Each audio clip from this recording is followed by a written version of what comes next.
والبخل علی الاہل، یہ بھی بڑا امپورٹنٹ ہے.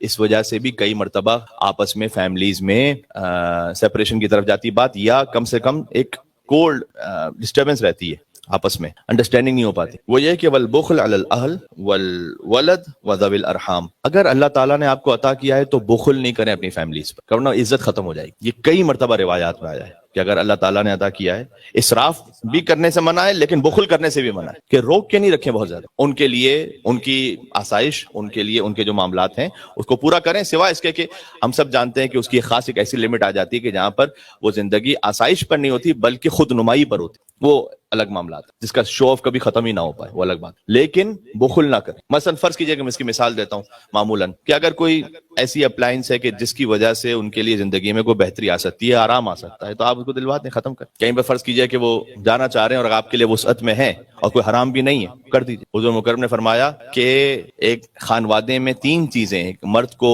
کرنی چاہیے. فرمایا ولو بالتکلف، چاہے اس کی عادت نہ ہو تب بھی اپنے آپ پر زبردستی کر کے یہ کام کرے. 3 چیزیں یہ آپ کے لیے. پہلا فرمایا حسن المعیشہ، کہ اگر اللہ تعالیٰ نے دیا ہے آپ کو تو اپنا ہاتھ سادہ الفاظ میں کھلا رکھیں فیملی پر. دوسرا حسن الخلق، چاہے اگر کوئی کہے کہ مولانا صاحب میری تو زبان رکتی نہیں ہے، اس کے بعد بھی زبردستی، حضور نے کہا اپنے اوپر یہ خود وہ اس کی عادت میں نہ ہو تب بھی اپنے اوپر یہ فورس کر کے کام کرے کہ اخلاق ٹھیک رکھے. آپ نے غصہ دکھانا ہے، کچھ کرنا ہے، وہ کہیں اور کے لیے. اور تیسرا فرمایا کہ غیرت دینی کو رکھے. اب کسی کو فرض کیجئے کہ وہ بے دین، اس کو فرق نہیں پڑتا کہ اس کی وائف، اس کی بیٹی، اس کی بہن ہے، وہ بے حجاب ہے، ٹھیک، لیکن حضور نے کہا نہیں، اپنے اوپر فورس کر کے اس بات کی عادت رکھو کہ تمہیں اس بات پر فرق پڑے کہ وہ بے حجاب نہ ہو، اس پر اصرار کرو. یہ 3 چیزیں ہو گئی. اچھا، یہ آپ کے لیے. اب مشکل یہ ہوتی ہے کہ جو کام مردوں کے لیے ہوتا ہے اس کو زیادہ تر تھوڑا سا لیڈیز اس لیے سنتی ہے کہ دیکھا مولانا نے کیا کہا تھا آپ کے لیے، اور جو لیڈیز کے لیے ہوتا ہے اس کو جینٹ سنتے ہیں کہ مولانا نے تمہارے لیے بھی تو یہ کہا تھا. تو میں ایک حدیث دوسری طرح سے بھی سنا دوں. 3 خواتین وہ ہیں کہ جن کے لیے حضور مکرم نے فرمایا کہ عذاب قبر نہیں ہوگا حضرت زہرا کے ساتھ معشور ہوں. پہلا یہ کہ جو اپنے شوہر کی اس غیرت دینی پر صبر کر لے. یہ میں اس سے متصل ہو رہا ہوں. یعنی فرض کیجئے کہ اگر ہسبینڈ یہ کہہ رہے ہیں کہ بھائی آپ حجاب کریں، آپ اس طرح سے نامحرم مردوں کے سامنے نہ جائیں، بات نہ کریں، اور کسی خاتون کو اچھا نہیں لگ رہا یہ کہ بھئی یہ مجھے کیوں باؤنڈ کر رہے ہیں، اس کے باوجود بھی اگر وہ اس پر صبر کر لے اور اس پر عمل کر لے، فرمایا کہ فشار قبر نہیں، حضرت زہرا کے ساتھ مشہور. سبحان اللہ. ایک صلوات بھیجے گا، نام ہے حضرت زہرا سلام اللہ علیہا پر، اللہم صلی علی محمد و علی محمد. دوسرا یہ کہ جو شوہر کی بدخلقی پر صبر کر. اسی لیے میں نے آپ سے کہا یہ حدیث آپ کو سنانے کے لیے نہیں ہے کہ آپ کو بدخلقی کا لائسنس ہے. یہ کسی ایسی خاتون کے لیے جس کا کسی فرعون جیسے کے ساتھ ازدواج ہو گیا، حضرت آسیہ سلام اللہ. حضرت آسیہ کا بھی تو فرعون کے ساتھ ازدواج ہوا. ایک خطیب بیان کر رہے تھے کہ ایک حدیث ہم نے پڑھی ایک جگہ پر کہ جو خاتون شوہر کی بدخلقی پر صبر کرے وہ حضرت آسیہ کے ساتھ مشہور ہوگی، اور جو مرد اپنی بیوی کی بدخلقی پر صبر کرے وہ حضرت ایوب علیہ السلام کے ساتھ مشہور ہوگا. تو کہتے ہیں ایک بچہ آیا ہمارے پاس اور آ کے کہا کہ مولانا صاحب ہمارے گھر میں دونوں ہیں، ایوب بھی ہیں، آسیہ بھی ہیں.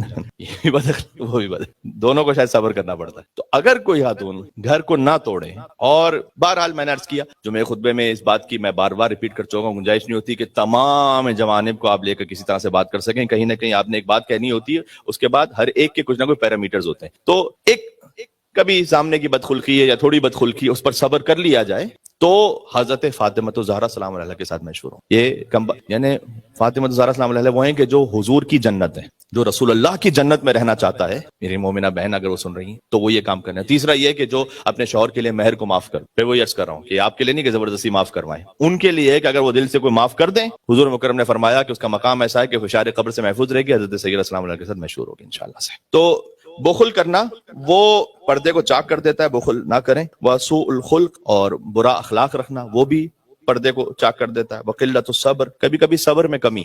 یہ ایک ایسی بیماری ہے کہ جو انسان کی عزت اور آبرو ختم کر دے. کبھی کبھی آپ دیکھتے ہیں ایک شخص ہے کہ بڑا سین نظر آتا ہے، بڑا اچھا ہے، بڑا بات کرنے میں آپ کو اچھے سے مومن لگتے ہیں، لیکن کبھی ایک ایسا انسیڈنٹ دیکھتے ہیں آپ کہ ایک شخص ایک دم چیخنا شروع ہو گیا. کہتے ہیں یار یہ کون ہے بھائی، میں تو کچھ اور سمجھاتا. کبھی کوئی ایسا تنازع جھگڑا ہو جائے نا، اس میں کوئی انسان صبر نہیں کر سکے اور آپے سے باہر ہو کے بس جو کچھ منہ میں آ رہا ہے بولتا جائے، تو پھر انسان ضرور سوچتا ہے کہ یار میں اس کے بارے میں جو پرسپشن لے کے بیٹھا ہوا تھا وہ ہے نہیں ہے، پردہ چاک ہو گیا نا. قلت الصبر، کبھی کبھی صبر کا کم. اور صبر کی اپنی اپنی اقسام ہے. قرآن میں، بس میں بات کو یہاں سمیٹ دوں گا، قرآن میں 70 مرتبہ اللہ سبحانہ وتعالیٰ نے صبر کی تاکید کی ہے، اور 12 قسم کے صبر ذکر کیے. صبر کس کس بات پر؟ مثلا ایک صبر ہے علم حاصل کرنے پر، یہ بھی ایک صبر ہے. وہ کس کو تاکید کی تھی؟ حضرت موسیٰ علیہ السلام. یاد ہے حضرت خضر علیہ السلام کے ساتھ جب جا رہے، ایک صبر ہے علم حاصل کرنے پر بھی صبر کرنا پڑتا ہے. اپنی اولاد کو نماز کی نصیحت کرنے پر، یعنی کسی بھی نیک کام کی نصیحت پر آپ کو صبر کرنا پڑے گا. ضروری نہیں کہ وہ فوراً کر دیں. وَأْمُرْ أَهْلَكَ بِالصَّلَاةِ سورۃ طٰہٰ، اپنے اہل و عیال کو نماز کا حکم دو. وَاصْطَبِرْ عَلَيْهَا، تھوڑا پیشنس بھی رکھ. بات واضح؟ تو کسی اور کو نصیحت کرتے ہوئے صبر، مصیبتوں پہ صبر، آفات پر صبر، وہ تو ہے ہی، وہ تو سب جانتے ہیں. امام نے فرمایا ہے کہ اگر کوئی واقعا صبر کر لے تو اللہ اسے 3 ایسی نعمتیں عطا کرتا ہے کہ ان میں سے کوئی ایک بھی ملائکہ کے پاس ہو تو وہ اس پر رش کریں. وہ 3 پتہ کیا ہے؟ اولئک علیہم صلوات من ربہم ورحمہ واولئک هم المہتدون. اللہ تعالیٰ نے جب صبر کا ذکر کیا ہے نا، اللہ تعالیٰ نے 2 لوگوں پہ قرآن میں صلوات بھیجی ہے. آپ دیکھیں، ایک سب جانتے ہیں، آیت پڑھتا ہوں، آپ یقیناً صلوات بھیجیں گے. ان اللہ وملائکتہ یصلون علی النبی یا ایھا الذین آمنوا صلوا علیہ وسلموا تسلیما. اللہ محمد و آل محمد وعجل فرج. یہ سب جانتے ہیں. یہ ہے اسپیسیفک درود نبی مکرم پر. یہ صلوات اس کی عظمت کے برابر کوئی نہیں. لیکن ایک صلوات اللہ نے بھیجی ایک گروپ پر، وہ جو خاص اسپیسیفک ہے رسول اللہ کے لیے، وہ مقام ہی الگ. لیکن ایک گروپ پر کا یہ بھی وہ گروہ ہے کہ جو صلوات کا حقدار ہے، وہ ہے صبر کرنے والا. یعنی رسول اللہ کے ساتھ جن لوگوں پر اللہ تعالیٰ نے صلوات بھیجی ہے وہ صبر کرنے والے. وبشر الصابرین الذین اذا اصابتهم مصیبہ قالوا انا للہ وانا الیہ راجعون اولئک علیہم صلوات من ربہم ورحمہ. خوشخبری سنا دیجیے صبر کرنے والوں کو کہ جب ان کو مصیبت آتی ہے تو کہتے ہیں ہم اللہ کے لیے انا للہ و انا الیہ راجعون، اللہ ہی کی طرف پلٹنے والے. یہ وہ ہیں کہ جن پر اللہ کی جانب سے صلوات ہے. کیا ہی بات ہے، سبحان اللہ. آپ امیجن کر سکتے ہیں کتنا بڑا مقام ہے. بہت سارے معاملات میں پھر اپنے ہی جملے کو کہے ہوئے ریپیٹ کروں، لیکن بار بار ریپیٹ کرنے کی ضرورت ہے میرے اپنے نفس کے لیے، آپ کے لیے. کتنی مرتبہ کسی کی ہارش ورڈز پر کچھ تھوڑا سا صبر کر لینا آپ کی زندگی کے تمام مستحب اعمال سے افضل ہو سکتا ہے. تو اولئک علیہم صلوات من ربہم ورحمہ، اور اللہ کی رحمت خاص الخاص ہے اس صبر کرنے والے. اولئک هم المہتدون. اللہ کہتا ہے یہی ہدایت رکھنے والا. یہ 3 وہ نعمتیں جو اللہ عطا کرتا ہے کہ اگر ایک بھی ملائکہ کو مل جائے تو اس پہ رش کریں. بس اختتام کر رہا ہوں بات کا کہ پردہ کس چیز سے چاک ہو جاتا ہے انسان کا؟ جہاں صبر نہیں دکھا پاتا. کتنے پریکٹیکل مثالیں اس کی آپ کے سامنے. ٹھیک ہے، وہ استعمال الزجر والکسل. فرمایا ایک چیز خاص طور پر یوتھ سنیں اس بات کو کہ اگر کوئی سستی دکھائے گا نا بہت زیادہ، بس کنٹینیوسلی لیزینس اس کی زندگی میں، بالآخر ایک مرتبہ اس کا پردہ چاک ہو جائے گا، مطلب عزت ختم ہو جائے گی. کہتے ہیں یار کبھی توڑ کے کوئی کام کیا کرو. کہتے ہیں ہمارے جب زیارت کے سفر میں ہوتے ہیں ایک شخص ہے جو ہمیشہ ہی سست ہے، ہمیشہ ہی سست ہے، ہمیشہ ہی سست. آخر میں بالآخر کچھ نہ کچھ دوست چاہے مذاقن کہتے ہیں یار کچھ تو کر لے بھائی، کوئی تو کب اٹھا لے.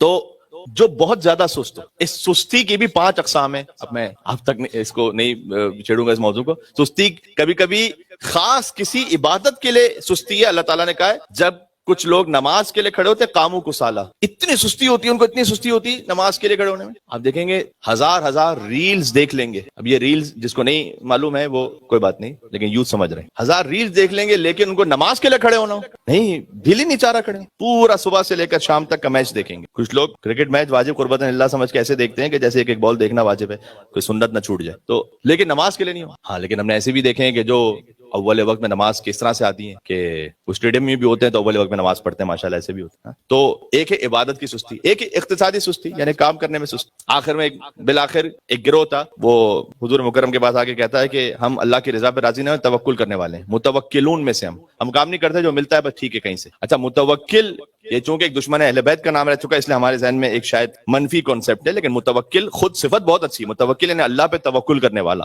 یہ نام ویسے بڑا اچھا ہے. تو حضور نے پتا کیا کہا سامنے؟ کہ تم متوکل نہیں ہو، واو ہٹا دو، تم متکل ہو، دوسروں پر ڈیپینڈنٹ ہو. اس کو توکل نہیں کہتے، اس کو سستی کہتے. ایسا شخص آخر میں اس کا پردہ چاک ہو جائے گا، مطلب یہ کہ عزت ختم ہو جائے گی. تو ان میں سے نہ بنے. میں پوائنٹ وائز آپ کے سامنے ریپیٹ کر دوں. آخری ہے والاستہانہ باہل الدین، جو دینداروں کی توہین کرے گا اللہ اس کا بھی پردہ چاک کرے گا. یہ بھی فرما کسی کی بھی توہین صحیح نہیں ہے، لیکن اگر کوئی خاص دیندار کی توہین کرے اللہ تعالیٰ کو بالکل پسند، اللہ اس کا پردہ چاک کرے گا. تو میں پوائنٹ وائز ریپیٹ کر دوں آپ کے ذہن میں آ جائے. اس نیت سے قرض لینے والا کہ مجھے واپس ہی نہیں کرنا، اس کی عزت کبھی نہ کبھی ختم ہوگی. دوسرا یہ کہ جو اللہ تعالیٰ نے کسی کو مال عطا کیا ہے وہ باطل یا حرام پہ خرچ کرنے والا. تیسرا اپنے اہل و عیال پر بخل کرنے والا، اللہ نے عطا بھی کیا تب بھی زبردستی روک رکھے. چوتھا یہ کہ جس کا اخلاق صحیح نہیں ہے. پانچواں یہ کہ جس میں صبر نہیں ہے، صبر کی کمی ہے. اور وہ استعمال الزجر والکسل، یہ ایک درمیان سے رہ گیا تھا کہ بے جا باتوں پہ غصہ دکھانے والا. ساتواں یہ کہ سستی کرنے والا. آٹھواں کہ جو دینداروں کی توہین کرنے والا. امام زین العابدین فرماتے ہیں